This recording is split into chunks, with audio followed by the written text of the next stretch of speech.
What's going on, YouTube, and welcome to Goal Line Hockey. It's Kevin Forte. Today, we are going to take a look at the Florida Panthers as they are looking to defend their title for a third consecutive season, and a lot of comparisons to a team in the 1980s, that kind of bond and group.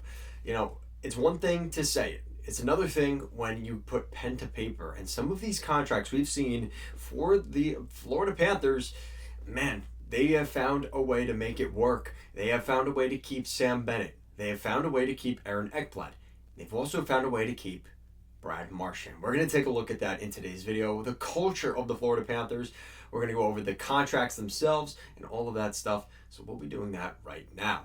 So let's start off with the first contract. Let's get right into it. Sam Bennett, 8/8 is the contract. So 8 years, $64 million. A real nice contract for Sam Bennett. And the rumors that have been out there was potentially $10 million per season on the table for Sam Bennett.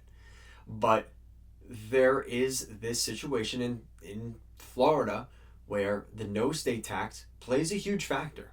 Do not discount that. It plays a huge factor, especially when you're making millions of dollars.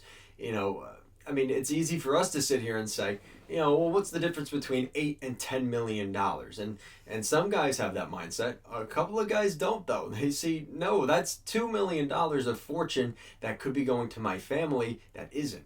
And that is a real thing as well. And I think right now, especially with this Florida Panthers group, it's getting to the point now where it's not about the money. They want to win. They like winning. And they're in a situation that is successful. And they know that they work in the system that's there. And I think for the Florida Panthers, you're seeing that buy-in, not only from the players, but from the management, trying to find a way to keep these guys. And they've really all found a way to do that. And Sam Bennett's a good example of that. Like, I don't know if the way Sam Bennett plays in a certain system that is other than Florida, that it would work as well as it does. So you might be paying a guy $10 million in a situation where he doesn't fit with what you have on your team. So that is something that could definitely be on the table there. And that could be a reason why we kind of saw things fall the way they did with Bennett. Brad Marchand is the next one. He signed a 6-year deal, $5.25 million annual average cap hit. I like this contract for Brad Marchand. I think it's a fair number. Now, it is a longer contract. It's a 6-year deal. I don't love that, especially for at his age. But that was in order to keep that contract salary per season lower. And I think it's going to come to right around $31 million over the next 6 years. Pretty solid. I think a lot of people would be quite happy with that. And Brad Marchand has already made money in the NHL. This isn't like this is his first and only big contract. No. Like, Brad Marchand's made some money already, and he's going to add on top of that here in this contract. I really like this deal. He's definitely shown himself to be a leader for the Florida Panthers. His ability to score and produce in the playoffs. He is a huge part of that culture, and he's a huge part of that locker room. And then, of course, the last player we need to get to, and that is Aaron Ekblad. Aaron Ekblad is the epitome of the example of teams exploiting the 8-year contract, because after this season with the new CBA that will be announced next season and it gets released, you will not be able to sign 8-year contracts. So this is a massive deal for Aaron Ekblad to get that 8th year, and it was maybe a way to keep that salary cap a little bit easier. Instead of keeping it at 7 years, 7 years at like almost $7 million per season. No, let's do 8-year deal, just a shade over 6. That looks a lot better. And a lot of teams were able to find a way to make that work.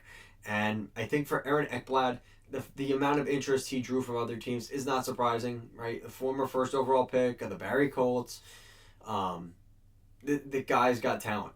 And I think when you consider maybe he's not the player that he was when he was drafted, and the speed of the game has definitely passed him by, he is still so valuable in so many different ways. He's tough to play against. He's a really good defenseman.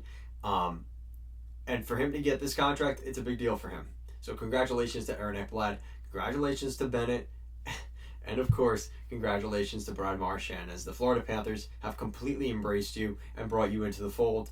So now I want to talk a little bit to end the video about the culture of the Panthers, because I think that's really how you get to this point, is where you get to a point where teams will give you $1 million contract, but you have to join, you have to be on our team and see how things go. But a lot of these guys, the mentality changes when they're not on a good team. I should be the top paid player. I should be getting the most time off. I should be getting the most this, that. And it starts to become entitled. And that's kind of what's happened for a lot of different teams around the league, maybe just growing stale. And I think Brad Marchand is a guy that, I'm not saying that he's looking around for trying to fight people and causing controversy, but he's not afraid to stick up for himself. There's a very big difference there.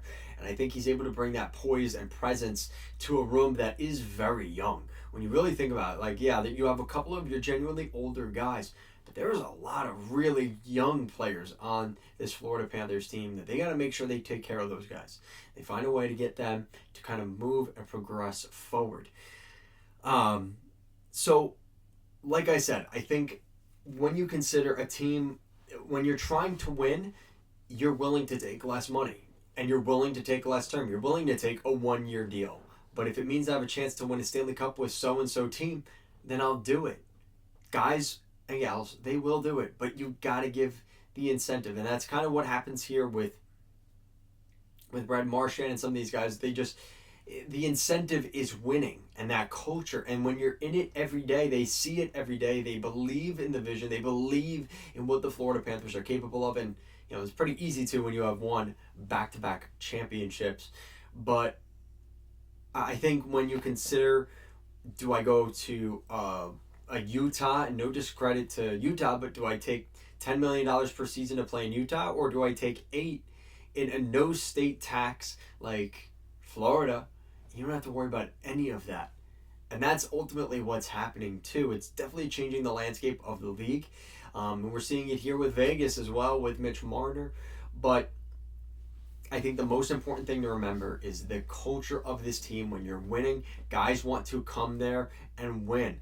Guys see the environment. They're told by their buddies, oh, how's so-and-so? How's this Florida Panther personnel?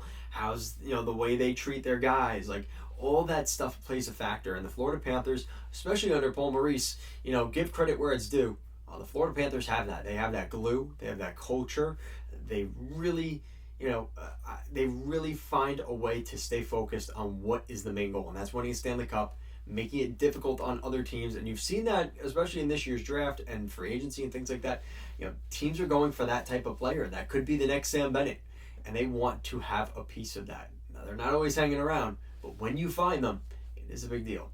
So we'll see what happens the rest of the way. Let me know what you guys think down below. What do you think of the Florida Panthers, what they did this offseason? I think they made some really interesting moves. I like what they did at the draft floor as well. But thank you so much for watching. Make sure to like, comment, share, and subscribe. And I'll see you again next time.